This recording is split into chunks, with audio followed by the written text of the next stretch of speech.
I believe that what is happening in the last year in Turkey is an incredible step for building a lasting solution of the Kurdish question.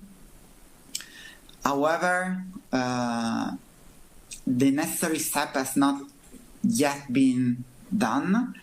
And I'm very sincere when I say that at the moment what we are witnessing is not yet a real peace process, but the Kurdish freedom movement is creating the necessary terrain in order to build a real and stable peace process.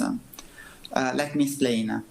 I think that in order to solve the Kurdish question, we need, and the Turkish state should acknowledge the rights of the Kurdish minority and of all the other minorities in Turkey, and also to grant autonomy to them, but more than that also to democratize all the different structures within the state.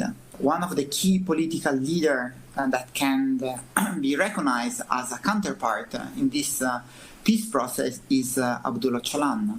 And we all know very clearly that only free people can negotiate and can discuss freely in a peace process. That means that the Turkish state needs to give the possibility to Öcalan to move, to meet all the different political leaders and leaders within the society in order to lead this peace process that hopefully will develop in the next months. And I really believe that solving the Kurdish question can enable the democratization not only of one state, but can be an example that can be followed also by other states in the Middle East and can be a light also for all the different minorities and population in order to achieve autonomy and democracy, not just for the Kurdish people, but for all the people in the Middle East and why not to all the world.